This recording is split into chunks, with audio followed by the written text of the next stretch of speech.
3 નીચે પૈકી કયા વિસ્તારમાં વાવાઝોડાની વિનાશક અસર અનુભવાય છે? ચલો આ પ્રશ્નનો આન્સર તમારે મને દેવાનો છે. આ પ્રશ્ન છે, આ પ્રશ્નનો તમારે મને આન્સર દેવાનું છે.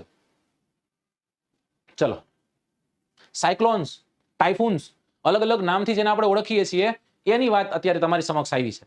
ઓકે, તો તમારે મને સમજાવવાનું છે કે શું છે આ વાવાઝોડું, રાઈટ? ચલો, ઓકે. ઓપ્શન ડી તરફ મેજોરિટી ઓફ સ્ટુડન્ટ્સ જઈ રહ્યા છે કે સાહેબ અમને ડી લાગે છે કે નીચે પૈકી કયા વિસ્તારમાં વાવાઝોડાની વિનાશક અસર અનુભવાય છે? કે સાહેબ અમને ડી લાગે છે કે નીચે પૈકી કયા વિસ્તારમાં વાવાઝોડાની વિનાશક અસર અનુભવાય છે?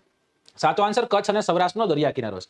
એના પાછળના ઘણા બધા કારણો છે, હું તમને સમજાવું. પહેલા આપણે આ વાવાઝોડું સમજીએ. સાહેબ વાવાઝોડું એટલે શું? વાતાવરણમાં હવાના દબાણમાં સર્જાતી અસંતુલનતા છે એવી પરિસ્થિતિથી પ્રચંડ વાતાવરણીય તોફાન ઉદ્ભવે છે અને આપણે વાવાઝોડું કહીએ. આ ભલે જટિલ, હું તમને સરળ કરી દઈશ.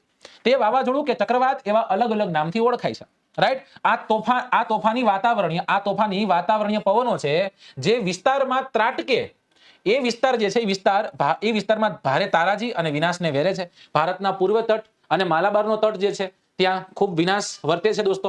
ગુજરાતમાં કચ્છ અને સૌરાષ્ટ્રના કિનારા પર ભારે વિનાશ વર્તે છે, બરાબર? હવે આ